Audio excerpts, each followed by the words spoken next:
Welcome to my channel Anika taste of Vasundhara. आज मैं बनाने जा रही हूँ दही वड़ा। दही वड़ा जो होता है काफ़ी टेस्टी होता है और इसे हम काफ़ी चाव से खाते हैं। तो चलिए बनाना शुरू करते हैं दही वड़ा। दही वड़ा बनाने के लिए मैंने 1 कप उड़द की दाल को रात में भिगो करके छोड़ दिया था। ये देखिए मैंने इसे अच्छी तरह से धो करके बाउल में रख लिया है। अब मैं इसे ग्राइंड करूँगी। ग्राइंड करने के लिए मैंने यहाँ पे पानी नहीं ऐड किया है। बिना पानी ऐड किए हुए पहले हम इसे 1-2 मिनट तक ग्राइंड करेंगे। ये देखिए अभी ये बिल्कुल ही दरदरा है। अब इसके बाद हम इसमें हाफ कप के करीब पानी ऐड करते हैं और इसे फिर से पीसते हैं। ये देखिए अच्छी तरह से हमारा ये उड़द का दाल जो है पीस के तैयार है। अब हम चेक करते हैं कि हमारा दाल जो है अच्छी तरह से पिसा है कि नहीं। इसके लिए मैंने 1 गिलास में पानी लिया है और उसमें मैंने इस बैटर को डाला है। बैटर अगर हमारा ऊपर आ रहा है इसका मतलब कि ये अच्छी तरह से हमारा पिस चुका है और अगर ऊपर नहीं आ रहा है इसका मतलब ये अच्छी तरह से पिसा हुआ नहीं है। तो ये देखिए हमारा बैटर जो है बिल्कुल ही ग्लास के पानी के ऊपर तैरने लगा है। इसका मतलब कि हमारा बैटर जो है बिल्कुल फ्लफी बन के तैयार है। अब मैं बैटर को थोड़ा देर रेस्ट करने दूँगी, तब तक चलिए हम इमली का मीठा चटनी बनाते हैं। इमली का मीठा चटनी बनाने के लिए मैंने 1 कप इमली को रात में फूलने के लिए डाल दिया था। अब मैंने एक कढ़ाई में इसे गैस की फ्लेम ऑन करके इसे डाल दिया है कढ़ाई में और इसे साथ में मैंने इसमें 2 कप गुड़ यानी जैगरी डाल दिया है। 1 टेबल स्पून मैंने यहाँ पे नमक डाला है और 1 टीस्पून मैंने लाल मिर्च पाउडर डाला है।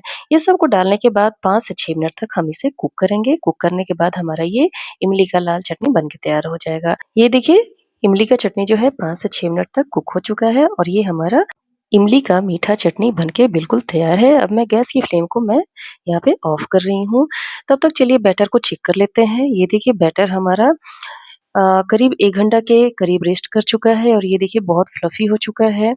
अगर आपको फुर्सत हो तो आप भी जब भी बैटर बनाएँ तो इसे 1 से डे डेढ़ घंटे तक रेस्ट अगर करने देते हैं तो ये काफ़ी फ्लफ़ी होता है।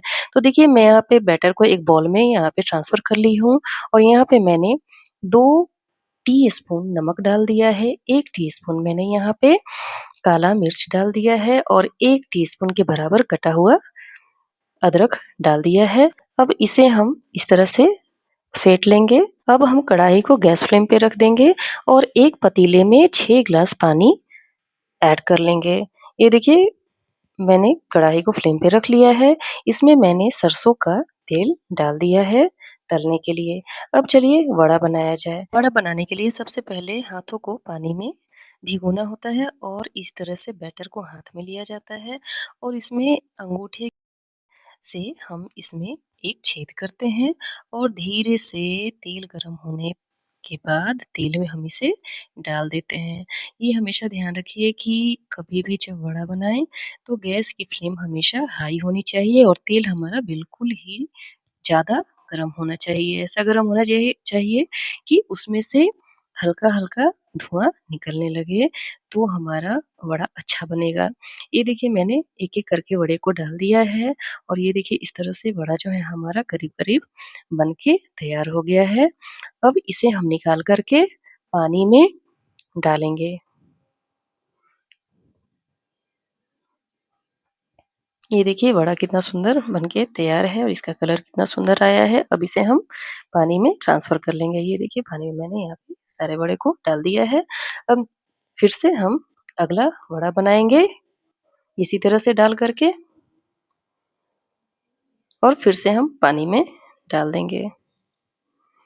इस तरह से हम सारे वड़े को बना लेंगे और डाल देंगे। ये देखिए मैंने सूखा वड़ा निकाल लिया है। इसे हम सूखा भी इस तरह से खा सकते हैं, लेकिन मैं यहाँ पे इसे पानी में ऐड करने वाली हूँ। ये देखिए इसे भी मैंने पानी में ऐड कर दिया है। अब इसे चम्मच से इस तरह से हम इसे पानी में इमर्ज करते हैं और फिर इसे ढक कर के छोड़ देते हैं।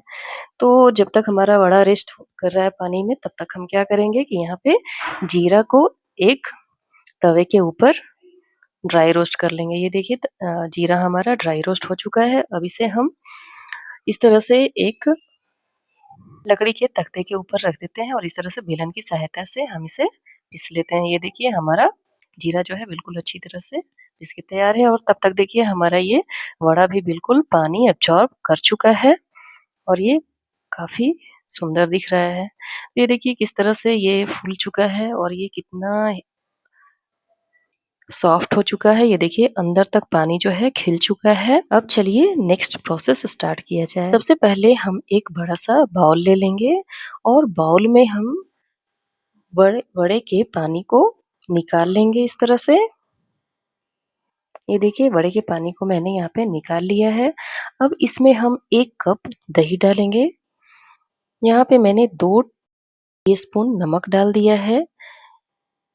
2 टीस्पून मैंने रोस्टेड जीरा पाउडर डाल दिया है और 2 टीस्पून मैंने यहाँ पे लाल मिर्च पाउडर डाल दिया है।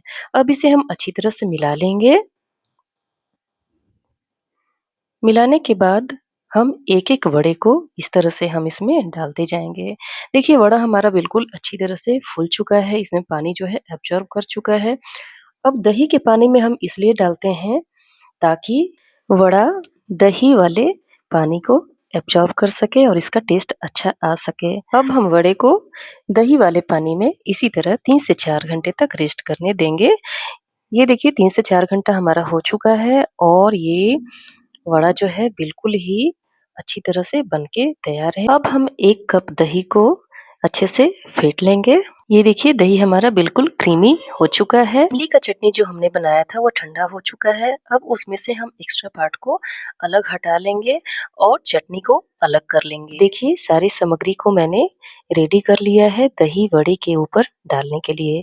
तो दही वड़े के ऊपर डालने के लिए सबसे पहले ये देखिए दही ले लिया है, लाल मिर्च पाउडर ले लिया है, रोस्टेड जीरा पाउडर ले लिया है, इमली का चटनी ले लिया है, बारीक कटा हुआ धनिया ले लिया है और काला नमक मैंने यहाँ पे ले लिया है। अब चलिए सर्व किया जाए।